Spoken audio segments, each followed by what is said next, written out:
The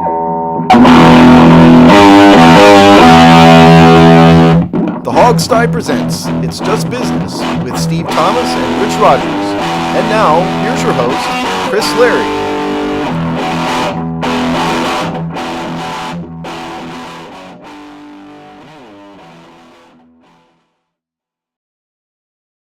Hello and welcome to the Hogsty Network presents It's Just Business, the podcast where we look at the money, the personalities, the media, and the things that influences the sports that we love.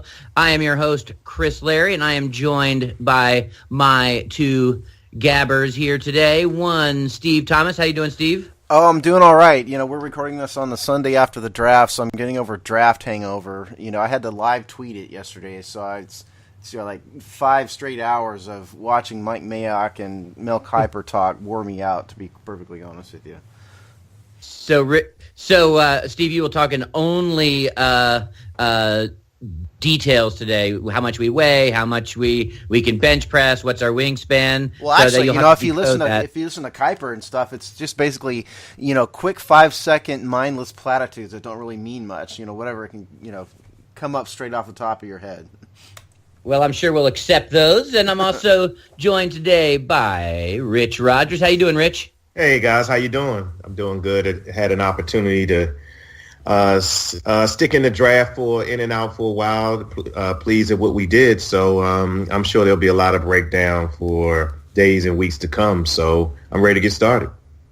All right, and that actually takes us into our first topic, less the X's and O's, who won, who lost, who slid, who jumped of typical draft talk, but instead to talk a little bit about draft coverage and sort of has the draft gotten too much like a circus atmosphere, too kind of silly? Lots of different angles to go on this, but maybe we'll start off.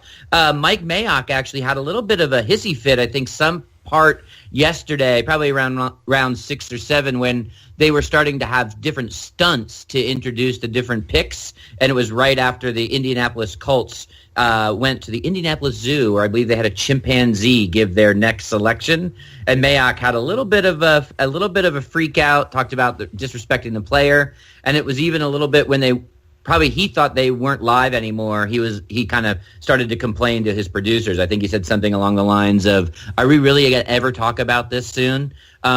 So I think he was speaking for a lot of diehard NFL fans out there that just has the draft gotten just too ridiculous as a media event, as an off-season NFL event. What are your thoughts? Well, first of all, it was an orangutan, and they threw up. My bad. Yeah, they threw up a breakdown of the orangutan and said, stands 4.5 feet tall, heavy set legs and stuff like that. It was actually pretty funny, but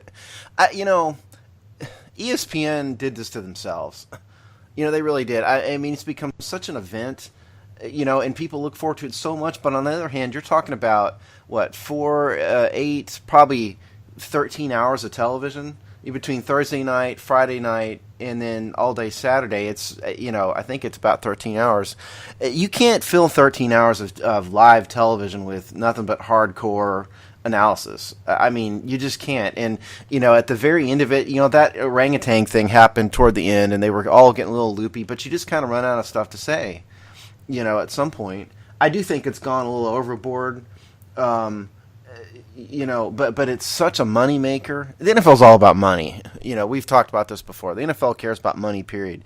And they see this as a tremendous money-making venture, and so they want to broadcast as much as possible, and they want to draw in as many non-hardcore fans as possible. And if they can broadcast from, the space station and from the zoo, it may attract people who otherwise won't watch. And so the Mayocks of the world may get mad about it, but that's going to draw in people who don't otherwise care, and that's why they do it. Yeah, actually, when I looked on Thursday at the 70,000 plus fans in Philadelphia standing outside, which was a huge gamble that paid off for the NFL, there's a market for this, and there's a demand for it. So as long as there's a demand, then I don't see how it's over the top. I think that if it were scaled back, then I think people may say, well, why isn't there more? And yeah, I mean, for example, yesterday there was a kid that was drafted. He's a safety. His name was Mike Tyson. So they spent a good 10 minutes showing old Mike Tyson clips and fights of Mike Tyson and Trevor Burbick and Mike Tyson and Michael Spinks. So, I mean, you're right. It's very difficult to fill that amount of time. But I don't see it any different from election coverage. I mean, when there's a presidential election, how many hours of live television and pontification goes along with that? So, yeah, I kind of get that it's a little over the top, but a lot of people watch that. Yeah, it's I wasn't too offended by the whole orangutan thing, to be honest. I thought it was kind of funny. I get where Max coming from in terms of insulting the player, but on the other hand, the NFL already insults all these guys. They put them on the red carpet. They trot them out there like models. Yes. They've got a camera in their mother's face. And so I think we jumped the shark in terms of respect a long time ago. And to your point about, the spectacle and everything, with the 75,000 people in Philadelphia, if they did it the other way, they'd be Major League Baseball, who didn't even televise their draft up until a couple of years ago, and it looks like they do it in somebody's garage as it is. And nobody watches it. I mean, I'm sure the hardcore baseball nuts watch it, but the average fan couldn't care less.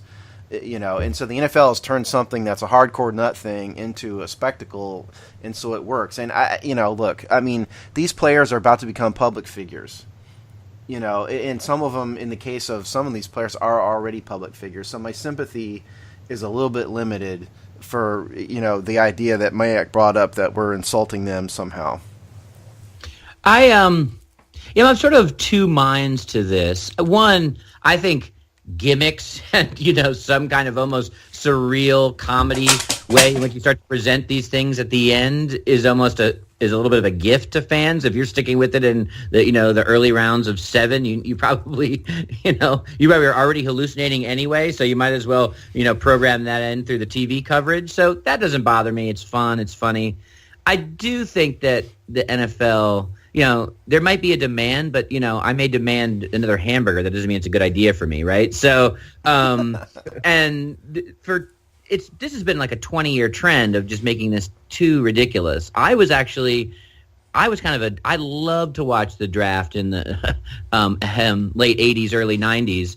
And so I was kind of that early adopter audience. And at some point, I have to admit, over the last 5 or 6 years, they've really lost me. I think going to the multiple days and the sort of round 1, day 1, round 2, day 2, prime time, I think it just got a little bit silly. And the other piece where I wonder if what you all think in terms of has the circus atmosphere gotten too out of hand is the kind of the live aspect of it where, in Philadelphia you had, people, the fans, and they back and forth with the different players. It's kind of fun, but it's also been this kind of almost Roman Coliseum type of live environment that they've been building for too.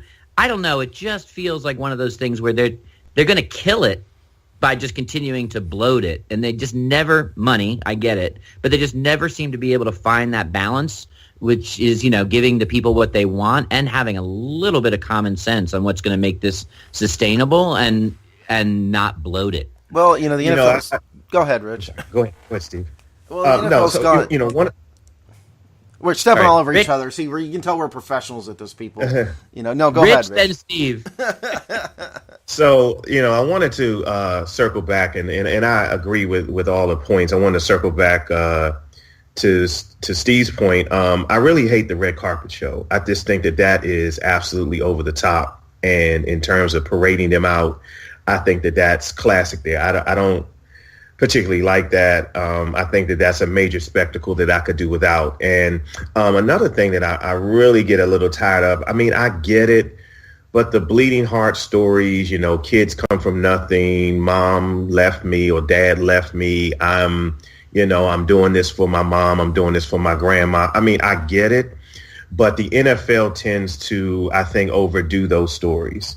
And there are plenty of kids who play in the NFL who did not come from those backgrounds that succeed as well. So I think they sort of overdo it with that. I don't know what you guys think about that. Do you think they're perpetuating a racial stereotype by bringing those up? Because most of the time it's African American. The NFL is 70% African American, right? And what they're they trot out the poor black kid, right? That's sort of what they're doing for the most part. I mean, in this case, Garrett Bowles had the same, the tackle from that got drafted in round one.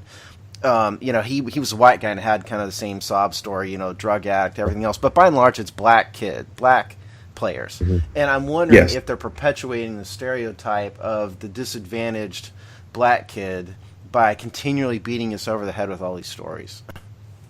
I absolutely agree with that. And I think that it does perpetuate a racial stereotype. And the NFL's, it's a big pat on the back for the NFL to say, look at us, we're giving this poor black kid who quote unquote came up with nothing or from a poor background an opportunity of a lifetime.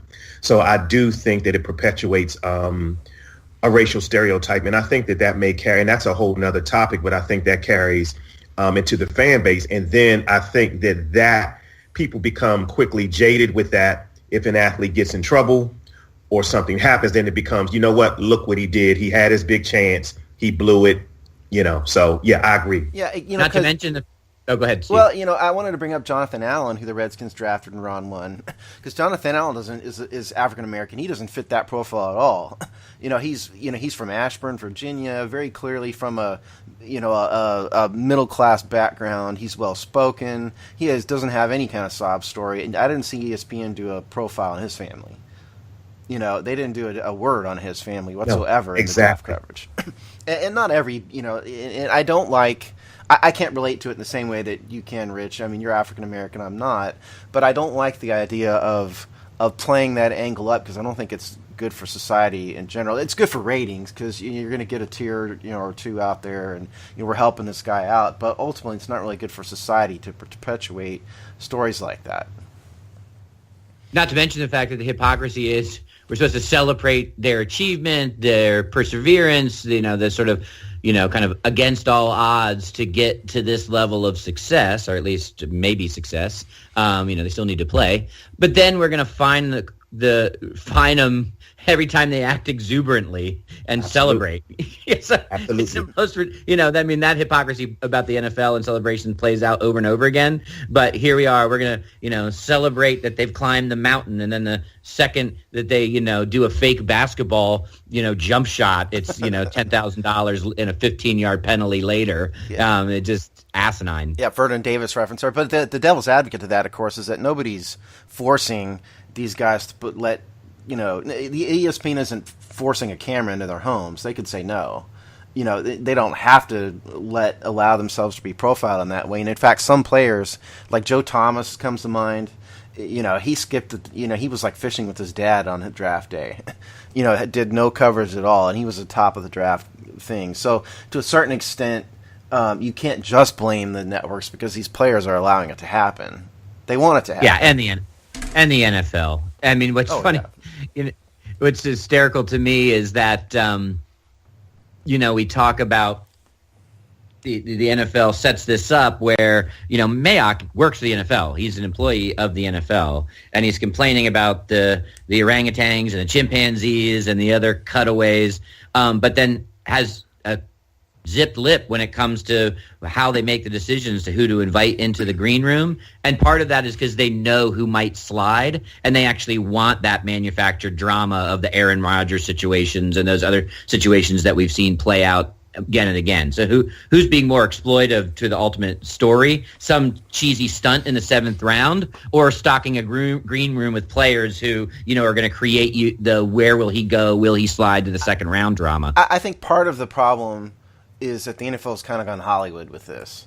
And Hollywood has a long-standing history of oversaturating the market. I think they're, like the 12th Transformer movie's about to come out? Is it 12? It's a lot of them. And I saw like one, and I was tired of it. But they're going to, Hollywood's going to do something over and over and over and over again until the market dries up. And so the last few movies of a series are generally bad. And in this case, the NFL draft may have gotten to the point where they're starting to peak in terms of the showmanship of the product a little bit, and they may need to I don't know if they need to scale it back, but they need to not make this more of a circus than it already is. But I think would that be the case? I mean, but is the NFL a separate entity with that? I mean, is the NFL any worse than, as I mentioned, election coverage? Well, first of all, the NFL Network, Mayock is an employee of the NFL Network, which is a part of the NFL umbrella of companies. It's not the NFL itself, and certainly ESPN can do broadcast what they want. But don't think for a minute that ESPN and the NFL aren't coordinating hand in hand with this stuff. ESPN isn't just doing this on their own. And the NFL has a very big part of it. The NFL didn't have to go to Philadelphia and Chicago last year and encourage tens of thousands of people to go, and they didn't have to do it on the steps of the Rocky Museum, whatever that museum is called up there. They didn't have to let people get up there and sing that horrible Eagles song 18 times in a row, which made me want to kill myself. I hate hearing that. I mean, the NFL is absolutely complicit in this. For just because their name isn't on one of the two networks doesn't mean they're not right in the middle of it. Right. Yeah. I mean, I agree. But people watch, and there's conversations. Viewership is up and down. But is there a demand for that? I mean, for hardcore football fans. The dichotomy of it is we complain about the NFL, but we consume it, and the NFL knows it, and so the NFL is saying, yeah, you don't like it, but you watch. So we're going to continue to grow. It's going to continue to snowball until you don't watch anymore. Oh, I mean, isn't that the name of the game? Well, yeah, the NFL has intentionally worked their off-season schedule to have events in every month of the off-season. They intentionally moved free agency, which was, yes, it was in part to help the veterans, but it was also in part to create a spectacle in the month of March. That the NFL Combine is in February, it just didn't have to be then. The draft is in late April. Then you have OTAs in May. And June is the only month off. And then training camp intentionally starts in July. And so it's all about marketing with the NFL. Everything the NFL does is about marketing. Yeah, it's definitely a 12-month season at this point in the NFL land. But we'll see. One thing I can say with certitude is that if you were watching ESPN's coverage of the NFL draft, you did not see any home, locker room, team office, or otherwise sports reporting from the likes of Ed Werder. And that is because Ed Werder was part of the layoffs that happened at ESPN this week. We've known for a while that ESPN has been hemorrhaging money for a variety of reasons we can get into in a minute. We also have known that ESPN has been doing layoffs for about the last 6 to 12 to 18 months. Most of those, all of those, until this week were behind the scenes, kind of cutting the fat. It's sort of the behind the house stuff to run the network. But this week's layoffs, where the on-air talent, the front of the house folks started to feel the pinch. Lots of big names, lots of fringe or smaller sports coverage, writing, reporting was let go. Ed Werder might be been the top of the heap, but there are some others. What do we think? Is ESPN going to survive? Was this just cutting fat to grow, or should the worldwide leader be nervous?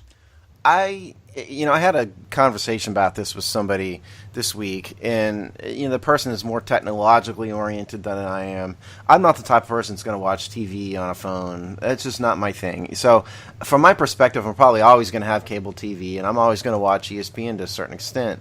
But part of the problem is ESPN has seen their subscribers drop by like 12 million over the past several years. And so the layoffs are a direct response to the decreased income, from the company. And yeah, they cut like the hockey coverage, they cut some college basketball coverage, and some other kind of minor sports. And it's really all about the bottom line with ESPN. The talent, some of those on-air guys are making a lot of money, millions in some cases. Like Stephen A. Smith makes like $3.5 million a year or more. And so I think with ESPN, it's just about the bottom line. And yes, they are trying to figure out how to increase their customer base And I think unfortunately, to a certain extent, the future is probably online television, and they're trying to adjust to that. Even though I personally probably won't ever do it. Yeah, I mean, ESPN. I mean, how often do we watch ESPN unless there's an event on? I mean, it's not. Is it something that we sit and say, I'm going to make a point to watch First Take, or I'm going to make Rich. I mean, you have a job. I mean, First Take is watched by college kids, and right. They watch. If you notice who's talking about First Take, it's young guys and college kids who have time. Yeah. Yeah. I've never seen an episode of First Take in my entire life because I'm never home at 10 o'clock. Exactly. And to be honest with you, the only non-sports show, the non-sports thing that I watch on ESPN, I used to watch Outside the Lines and the sports reporters. And I used to make a point to watch those because those used to come on times when I was home. But yeah, I mean, I think ESPN has competition with some people, young folks, millennials that live stream things. I think, NFL Network, and we don't know if their viewership is up or down. So I don't know if people are watching it anymore, outside of a sporting event. So, and that a couple points here I'd love to hit on. One is that you're right. The live events, the live sporting events are the lifeblood of ESPN right now. They've made a lot of investment over the last 10 years, whether it's the NFL or the NBA, other live sports broadcasts that they need to get the licensing rights for. And that is a defense mechanism against cord cutting and against other kind of distributed viewership possibilities, because that you do need to see live. You can't record it. You can't stream it later. You can't binge it on a streaming service at a later date. And those things are expensive. So the majority of their revenue has to go to paying licensing fees for that kind of, must-watch live entertainment, which is what's going to, keep the cord cutters away and keep people sort of debating. That is, for me, I'm about the same age as all of us here. So, and I am happy to watch TV and stream stuff across all kinds of devices, but I don't give up my cable for two reasons. One, so that I have one-click access to live events like sports and news. And two, because I actually can use my cable subscription to log into streaming services anywhere that I'm at. And so that the cable contract actually gives me access to watch something on my browser. So that's a big deal for them. And then the other piece is things like First Take and these kind of hot take culture of sports talk shows.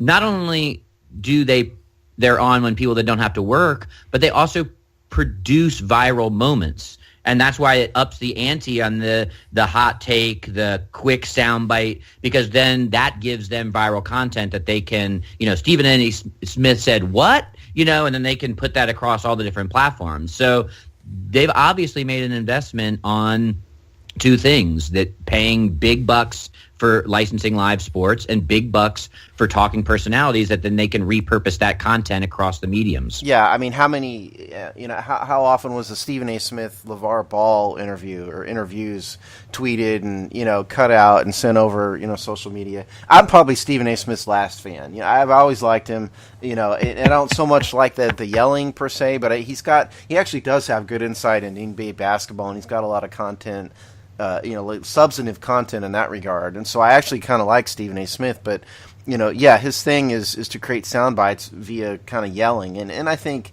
if he was, I think if he was sitting in the living room with it, he'd probably be a normal guy. And to a certain extent, the loudmouth part is just a persona because he knows it sells. And you mentioned the sports reporters, Rich. Yeah, I like that show too, and it is more substantive. And of course, I noticed they're cutting that show. The show is ending. They're not going to do it anymore after this season, which I think is sad. But it doesn't produce moments. Nobody talks about the sports reporters, whereas everybody talks about First Take. Everybody, Yeah. So like Max Kellerman is obnoxious. Stephen A. Smith, can get obnoxious. Skip Bayless was obnoxious before him, and so it gets attention, whereas the sports reporters doesn't. I think a couple of things on that. I think sports, just like anything else, is about self-promotion in a way. It's gotten away from substantive analysis. And in some degrees, you have people like that. But there are a ton of self-promoters in sports. But First Take is interesting, and we were talking about promoting racial stereotypes earlier. I think that show is the epitome of that. You have the loudmouth black guy.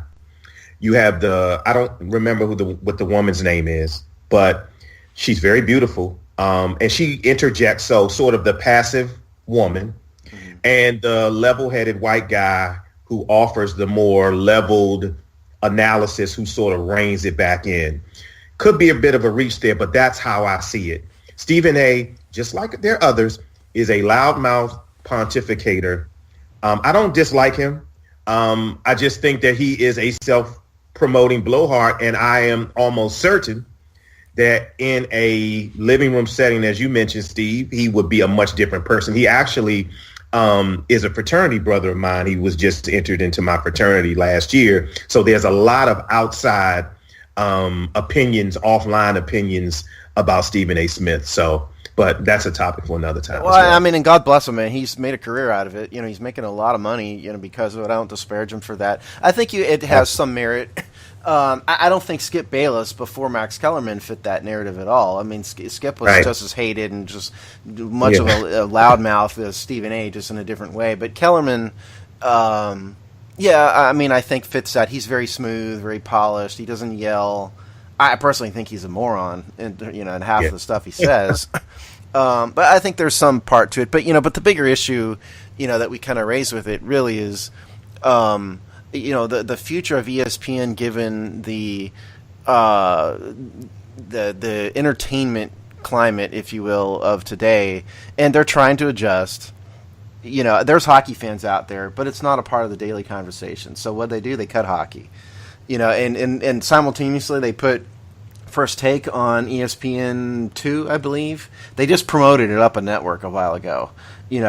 So they're promoting the yelling shows over stuff that doesn't get the ratings.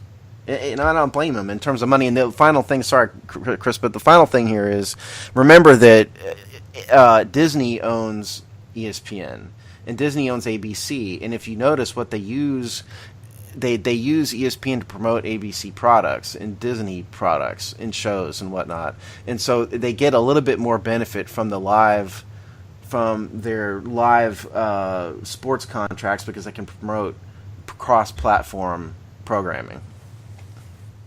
Yeah, the racial dynamics of these talking head shows are certainly fascinating. I'd actually argue that Skip Bayless's role in that was less the analytical white guy, more the voice of privilege and status quo, which then he turned the volume up to 12 on.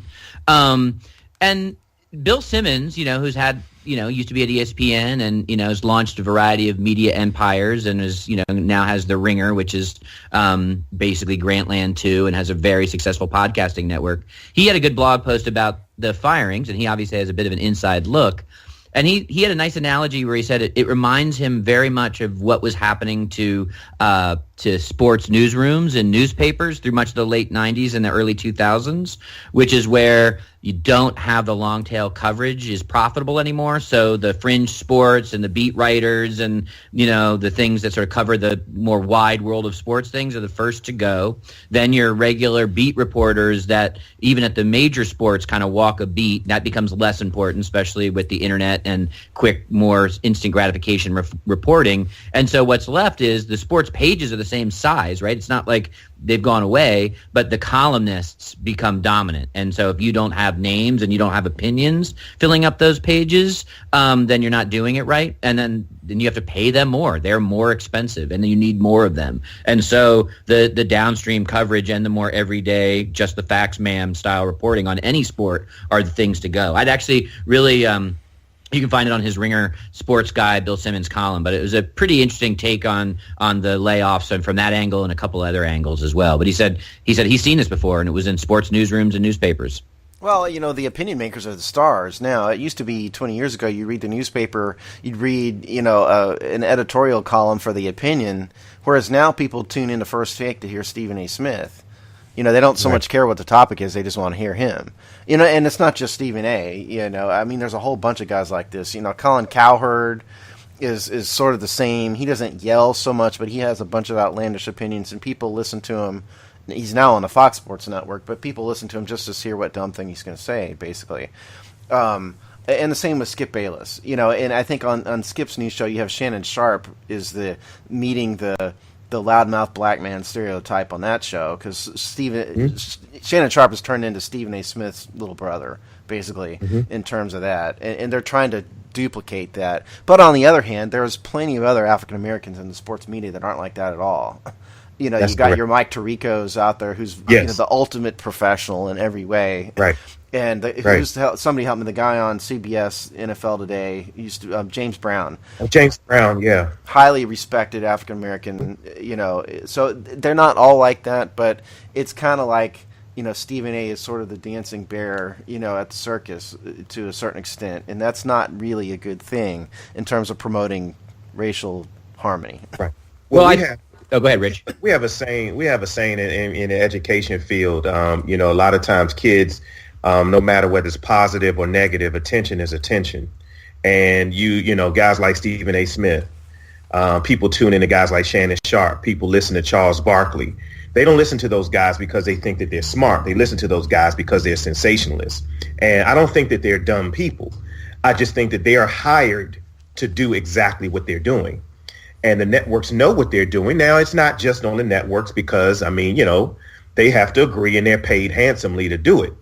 But I think that those are the things that people tune into. And I think the network and those personalities know that, I may not be respected for always having a smart or intelligent opinion, but people listen to me. That's why I get paid well. Yeah, it's interesting. They're going to keep the Stephen A. Smiths of the world. But the Howard Bryants are probably, short for the world, at least in that big money media, and it's an interesting take. The sort of the writers, the thinkers, the beat reporters, they're not going to be as valued, and it's all going to, the other thing is it's going to be what ESPN has licensing for. Stephen A. Smith, is known for, even in his newspaper days, as being a basketball NBA writer specifically. They have a licensing deal with the NBA. If hockey is obviously the fourth sport, but if they had a licensing deal like they used to have with hockey, they wouldn't be firing their hockey. They'd be promoting. But also, Stephen A. Smith has legit basketball experience. But he played in college, and he really does actually know basketball. And he really does. He started out before he became kind of a caricature of himself. He was a legitimate. He was a legitimate basketball guy. And just the last thing on this, we need to move on. But the highest rated show on ESPN is both radio and TV is Mike and Mike. And Mike and Mike is the exact opposite of First Take in terms of their presentation. They don't yell and scream. It's very vanilla. They Greenberg and Golick have both stated in interviews that what they want is to have a show that the soccer moms can have on in the car as they drop their kids off at school. And so they completely stay away from that whole yelling thing, and it's a different way to market the ESPN product completely. And of course you point out that it's to white guys. They're also breaking it up. That's the rumor, at least. I don't know if that's confirmed. I heard that. It's pretty much written, yeah. Yeah. It's also unlistenable. I listen to it in the morning, in the car. But anyway, it's that's kind of the other end of the spectrum in terms of ESPN. And they're not breaking it up because the show is not successful. They're breaking it up to give Greenberg a whole new show. And they're going to bring in, I heard it was going to be Van Pelt was going to replace Greenberg on that show. Who knows? But they don't have that many stars. They got to spread them out. Yeah. So we'll probably track this story going forward. I don't think this is the last chapter by any stretch, and I would not be surprised in if 3, 6, 9 months we've seen a couple other more layoffs that may even get the Howard Bryants of the world, as well as ESPN starts to shake itself off. And maybe they are doing business is cutthroat. Sometimes you got to make these deep cuts to be able to be successful 5 or 10 years from now. So it could be just what they need to be doing. Taking a pretty big step away from the media angle and looking at big real estate, stadiums, public dollars in owners' pockets. Let's dive back into the Redskins stadium story, as we've had some bits of news and some developments and an opus by Steve here, kind of analyzing and laying a wager on where he would wager. He would bet his house, so to speak, on where the next stadium would be. Now, I will say right off the top, I'm going to let you all talk about this a little bit more than me. I'll probably jump in. One, because I'm just not, the live experience of the NFL is, to me, far less important than the TV experience. And I just kind of get eyes crossed bored when, this sort of, this staring contest between these governments and these billionaires, which usually just have fans and the general public in their crosshairs anyway. But Steve, you want to start it off? Give us a little bit of the TLDR on your column and we can jump from there. Too long, didn't read. Yeah, I didn't intend it to be that long. What Chris is talking about is I published a column on the Hogsty website this past week about the status of the Redskins stadium discussion. FedEx Field was built in the late 90s, opened in 1999, I believe. And, it was the replacement for a beloved RFK Stadium. And, not much good has happened in FedEx since then, but the Redskins are looking for a new home. The gist of the argument here is that FedEx Field is owned by an entity that is owned by Daniel Snyder, and the Redskins, the Redskins are a tenant in FedEx Field. So Daniel Snyder is his own landlord, and he's doing that essentially for liability, tax, and finance reasons. But the bottom line is that the Daniel Snyder lease with Daniel Snyder expires in 2027, and so the team is looking for a new home. I think anybody who's been to FedEx Field, and Rich has probably been more than us, although I've been to a couple games there myself. It's not a very good stadium in terms of amenities. It never was. It's in a location that isn't really a great location in terms of nightlife and restaurants and whatnot, and high-end development around it. And so the issue is, where is the stadium going to be? And the basis of my column was, let's look at D.C., Virginia, and Maryland and try to see what we can figure out. Now, the RFK Stadium site in D.C. is on land that is owned by the federal government and leased to the district. And so there's a whole host of reasons why that would be difficult to rebuild on RFK Stadium. The state of Maryland doesn't have federal issues, but there's other issues in Maryland. And then Virginia, though, is actively courting the Redskins in a way that the other two locales really aren't. And Bruce Allen obviously has a lot of extensive political connections in the state of Virginia. So I propose that the state of Virginia is probably the most likely suspect. And before I get into the rest of it, I want to get Rich's opinion on this, because I could talk for an hour on this, but I don't want to. The other aspect of this is the public financing part of it, and one of these locales is going to have to ante up with hundreds of millions of dollars, and I think Virginia is probably the most likely one there too. But Rich, to give us your opinion. Yeah, the climate of the district has changed, and I don't think that the number of actual hardcore, diehard Redskins fans in Washington, D.C. has diminished significantly. The district now is a very transient city, and it's a much younger city. And I think if you took a poll in terms of what's the most popular or beloved team in the city, from people in the city, you may not get Redskins as number one. I think that that will affect any type of major financial deal decisions moving forward. Now, I think the Redskins do have a friend in Jack Evans, and I think Mayor Muriel Bowser, although her tone has changed from what it was initially. So we don't know where she stands on that. In terms of tax dollars, I think that would be a huge fight in the district, and one that I think, in you've kind of stated it, I think D.C., just from a financial standpoint, will probably be in third in the running behind Virginia and Maryland. I just don't see the landscape of the city, the population of the city, being that amenable to using tax dollars. It's simply because there's not enough of a hardcore base in the city limits of Washington, D.C. Well, let's stop you right there and talk about the finances of it. A stadium is about $1 billion thing in today's world. In 2017, now I've worked on a couple stadium projects in my legal capacity, and I understand how the financing works. So it's about $1 billion thing, and if you're going to make a major commercial development around it, it may be $1.5 billion. It'll go up. Like MetLife Stadium in New York is, where Chris is from, is $1.6 billion.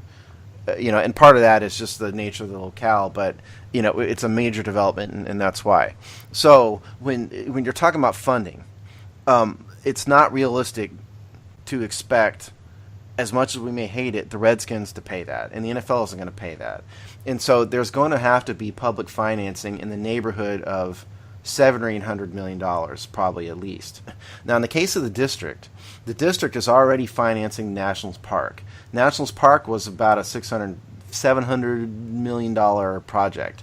The district's funding almost all of it. And so they did it through a $135 million cash payment, and they took a loan over $500 million to pay the rest of it. The debt service annually on that loan is almost $40 million. I think it was $38 million. So, and that's an awful lot for a city. First of all, the reason they had to take a loan is you can't expect a city with a population of what? 700,000? Is that what the district is about, approximately, Rich? Yeah. You can't expect a city with that kind of tax base to come up with hundreds of millions of dollars in cash. They just can't raise it. So it has to be a loan. And so does anybody really expect the district to want to take out another $500 million or more loan to build a second stadium, whereas the state of Virginia can raise it in taxes?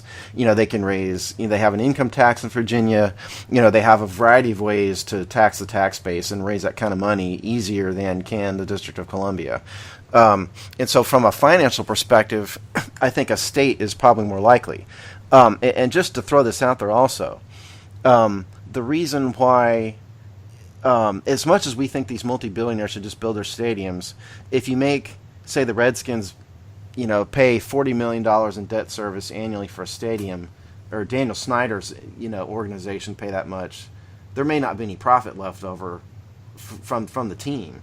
If he's got that's a lot of money, and NFL teams don't make a ton more than that, from what we can tell from what the Green Bay Packers have put out. So it's simultaneously, while it may be a moral dilemma, it's not realistic to expect teams to pay for it themselves either. Now, the NFL has the money. The NFL could and should be doing it. But from a money perspective, I think that's why Virginia is probably more likely than the district. Maryland has the Ravens to compete with, and they do want the Redskins, and Governor Hogan has said that. But I think, given Bruce Allen and the Allen family's connections with Virginia, I think that's the spot, as long as the Virginia legislature wants to approve it. Those are all great points, and you made them in your column. The one point that kind of jumped out at me that I hadn't really considered before, and that you broke down excellently in your writing, was also just, the land opportunity and where raises Virginia's stock amongst the other two as well. This is a dense, fastly growing area where just square footage of real estate is in high demand and going fast. And just the fact that Virginia has more available land than obviously D.C. and then probably even Maryland, especially when you consider the Ravens' northern border, I think really to me was, even amongst all those other things that you mentioned, the one that was like, well, in the end, you got to have somewhere to put it that makes sense. And Virginia probably just has more surface area. Yeah. It's interesting you bring that up because I don't know if you guys were aware, but one of the sites that Jack Kent Cooke was strongly considering was on the old, on the current Laurel Racetrack site, which is literally, and I find that very interesting because that's literally within walking distance of my house. And that fringes upon Ravens territory, but it's something that, what's interesting is that's something that was even considered back then. And I don't think the infrastructure for that site would have worked at all. You're talking about rural country roads, but all of that to say, I mentioned to you all that I wrote a letter to Bruce Allen after letter. You mentioned that off the air. The fans don't know that, but Rich Okay. wrote a letter to Bruce Allen. Go ahead. So a few months ago, Governor McAuliffe was on one of the local radio stations making his pitch, as a governor should do, for the state of Virginia, and how he was coming from the angle of, if the Redskins were to fall in Virginia, it would be their professional sports. It would be the only professional sports team in the state of Virginia, and how 60% of the Redskins season ticket holders live in Virginia. And he was just making his pitch, and they were talking about it being in Loudoun County, past Dulles Airport. So I became particularly upset. I wasn't upset at his pitch because, again, he's the governor, and that's probably what he should do. But there's just the thought, and this is the Homer fan in me, of the Washington Redskins being out in Loudoun County really struck a nerve with me, to the point where I wrote Bruce Allen a letter. And I didn't think I would get a response, but within maybe 2 weeks, Bruce Allen wrote me a handwritten letter on Redskins Super Bowl letterhead, thanking me for my support, and a general vanilla response.